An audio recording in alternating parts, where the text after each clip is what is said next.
All right, here we go. Charlotte's Web, chapter 13. It's called Good Progress. Far into the night, while the other creatures slept, Charlotte worked on her web. First, she ripped out a few of the orb lines near the center. She left the radial lines alone, as they were needed for support. As she worked, her 8 legs were a great help to her. So were her teeth.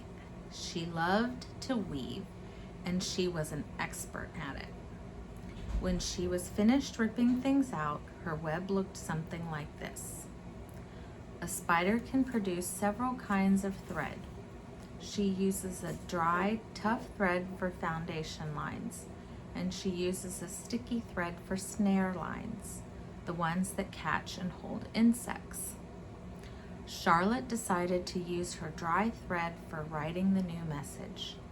If I write the word terrific with sticky thread, she thought, every bug that comes along will get stuck in it and spoil the effect.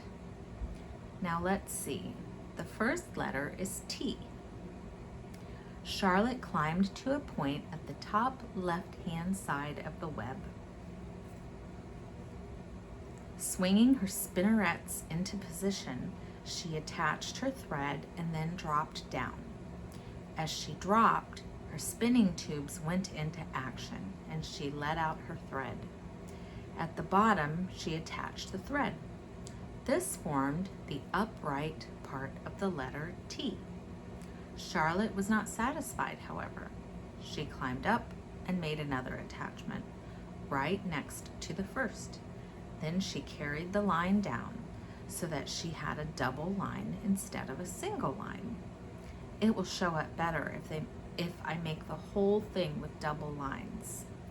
She climbed back up, moved over about an inch to the left, touched her spinnerets to the web, and then carried a line across to the right, forming the top of the T. She repeated this, making it double. Her 8 legs were very busy helping. Now for the E. Charlotte got so interested in her work, she began to talk to herself, as though to cheer herself on. If you had been sitting quietly in the barn cellar that evening, you would have heard something like this. Now for the R. Up we go. Attach, descend. Pay outline. Whoa. Attach. Good. Up you go. Repeat. Attach, descend. Pay outline. Whoa, girl. Steady now. Attach. Climb. Attach. Over to the right. Pay outline. Attach. Now right down and swing that loop and around and around. Now go into the left. Attach. Climb. Repeat. Okay. Easy. Keep those lines together. Now, then out and down for the leg of the R. Pay outline. Whoa. Attach. Ascend. Repeat. Good girl. And so, talking to herself, the spider worked at her difficult task. When it was completed, she felt hungry. She ate a small bug that she had been saving. Then she slept. Next morning, Wilbur arose and stood beneath the web. He breathed the morning air into his lungs.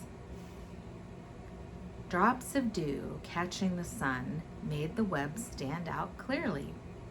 When Lurvy arrived with breakfast, there was the handsome pig, and over him, woven neatly in block letters, was the word terrific. Another miracle. Lurvy rushed and called Mr. Zuckerman. Mr. Zuckerman rushed and called Mrs. Zuckerman. Mrs. Zuckerman ran to the phone and called the Arables. The Arables climbed into their truck and hurried over.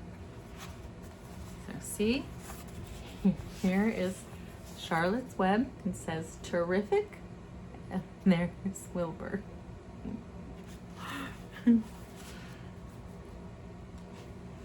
Everybody stood at the pig pen and stared at the web and read the word over and over, while Wilbur, who really felt terrific, stood quietly swelling out his chest and swinging his snout from side to side.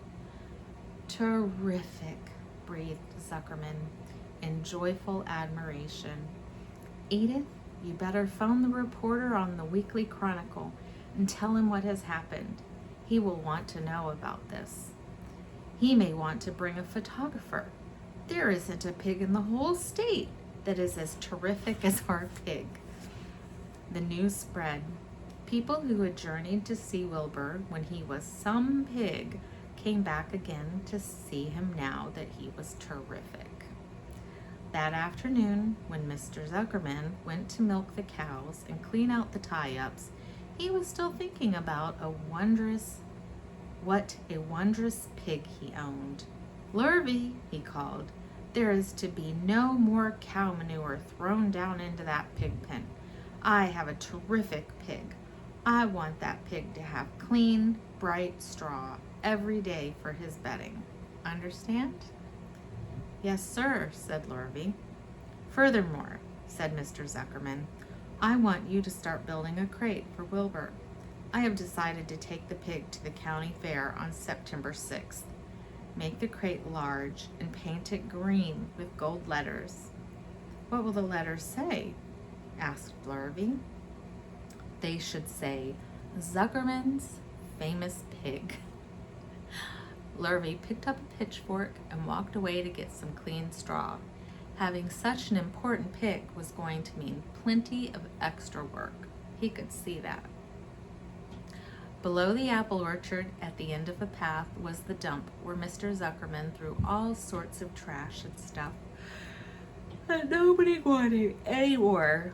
Here, in a small clearing, hidden by young alders and wild raspberry bushes, was an astonishing pile of old bottles and empty tin cans and dirty rags and bits of metal and broken bottles and broken hinges and broken springs and dead batteries and last month's magazines and old discarded dish mops and tattered overalls and rusty spikes and leaky pails and forgotten stoppers and useless junk of all kinds, including a wrong size crank for a broken ice cream freezer.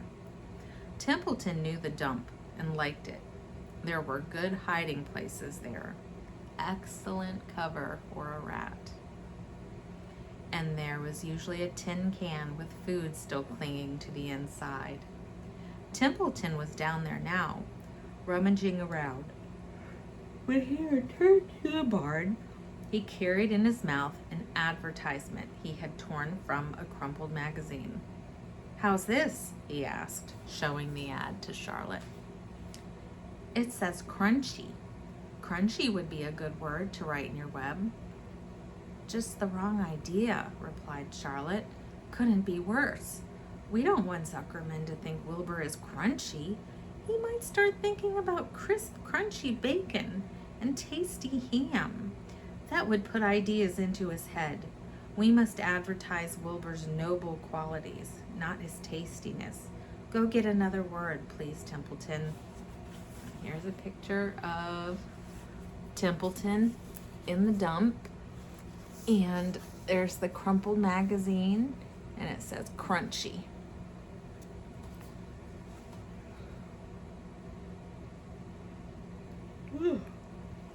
The rat looked disgusted, but he sneaked away to the dump and was back in a while with a strip of cotton cloth.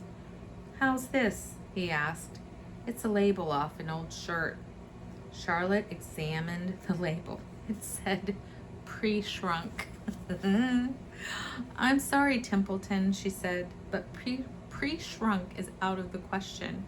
We want Zuckerman to think Wilbur is nicely filled out, not all shrunk up. I'll have to ask you to try again." "What do you think I am? A messenger boy?" grumbled the rat. "I'm not going to spend all my time chasing down to the dump after advertising material." "Just one more, please," said Charlotte. "I'll tell you what I'll do," said Templeton. "I know where there's a package of soap flakes in the woodshed. It has writing on it. I'll bring you a piece of the package." He climbed the rope that hung on the wall and disappeared through a hole in the ceiling. When he came back, he had a strip of blue and white cardboard in his teeth. "There," he said triumphantly. "How's that?" Charlotte read the words, "with new radiant action." "What does it mean?" asked Charlotte, who had never used any soap flakes in her life. "How should I know?" said Templeton. "You asked for words, and I brought them. I suppose the next thing you'll want me to fetch is a dictionary." Together they studied the soap ad. "With new radiant action," repeated Charlotte slowly. "Wilbur," she called. Wilbur, who was asleep in the straw, jumped up. "Run around," commanded Charlotte. "I want to see you in action, to see if you are radiant." Wilbur raced to the end of the yard. "Now back again, faster," said Charlotte. Wilbur galloped back. His skin shone. His tail had a fine, tight curl in it. "Jump into the air," cried Charlotte. Wilbur jumped as high as he could. "Keep your knees straight and touch the ground with your ears," called Charlotte. Look at him. He's doing a flip. And there's the ground. She told him she wanted his ears to touch the ground. He's going to land on his head. Wilbur obeyed. "Do a backflip with a half twist in it," cried Charlotte. Wilbur went over backwards, writhing and twisting as he went. "Okay, Wilbur," said Charlotte. "You can go back to sleep." "Okay, Templeton, the soap ad will do, I guess." "I'm not sure Wilbur's action is exactly radiant, but it's interesting." "Actually," said Wilbur, "I feel radiant." "Do you?" said Charlotte, looking at him with affection. "Well, you're a good little pig, and radiant you shall be." "I'm in this thing pretty deep now. I might as well go to the limit." Tired from his romp, Wilbur lay down in the clean straw. He closed his eyes. The straw seemed scratchy, not as comfortable as the cow manure, which was always delightfully soft to lie in. So he pushed the straw to one side and stretched out in the manure. Wilbur sighed. It had been a busy day, his first day of being terrific. Dozens of people had visited his yard during the afternoon, and he had to stand and pose, looking as terrific as he could. Now he was tired. Fern had arrived and seated herself quietly on her stool in the corner.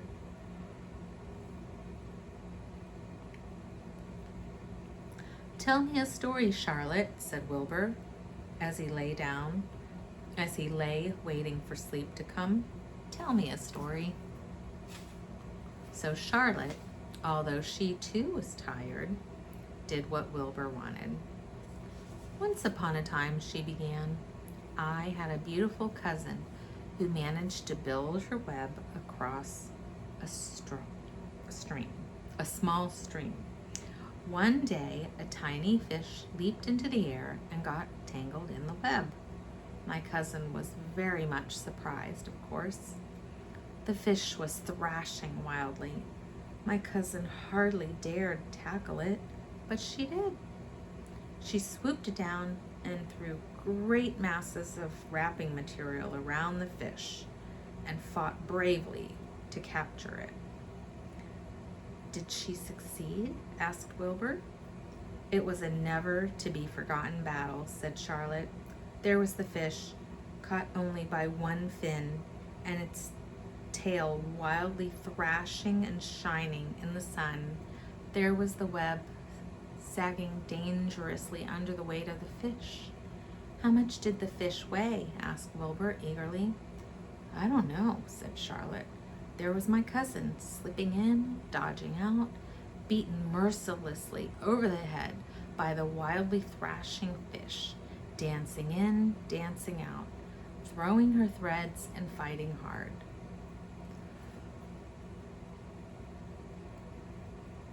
First, she threw a left around the tail. The fish lashed back. Then a left to the tail and a right to the midsection. The fish lashed back. Then she dodged to one side and threw a right and another right to the fin. Then a hard left to the head, while the web swayed and stretched. Then what happened? Asked Wilbur. Nothing, said Charlotte. The fish lost the fight. My cousin wrapped it up so tight it couldn't budge. Then what happened? Asked Wilbur. Nothing, said Charlotte. My cousin kept the fish for a while, and then, when she got good and ready, she ate it. Tell me another story, begged Wilbur. So Charlotte told him about another cousin of hers, who was an aeronaut. What is an aeronaut? Asked Wilbur. A balloonist, said Charlotte. My cousin used to stand on her head and let out enough thread to form a balloon. Then she'd let go and be lifted into the air and carried upward on the warm wind. We're going to go back a page though. Got to show you her cousin. There's the stream, and there's the fish and the spider web and her cousin, and she caught the fish. Let's see, can you see? There you go.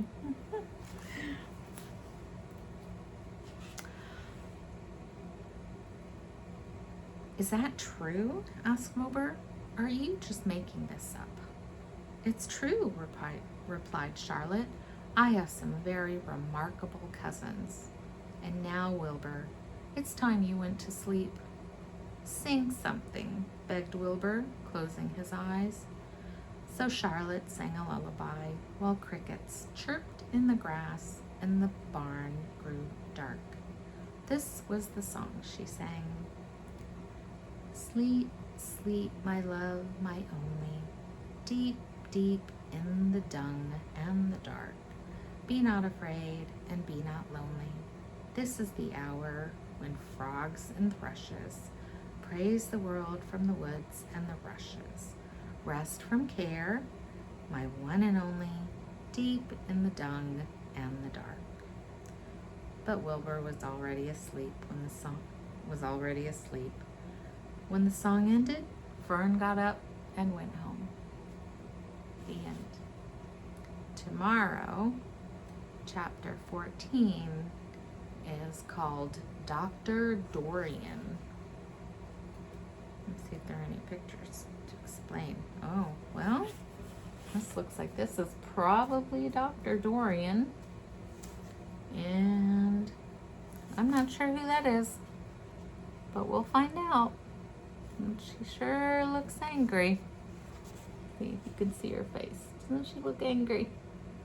I don't know. That doctor looks like he's asleep. Alrighty. Well, it's almost my bedtime. So I am going to go wash my face and put on my pajamas. I'm going to bed because I'm tired and I have to go to work tomorrow. So I love you. Talk to you soon.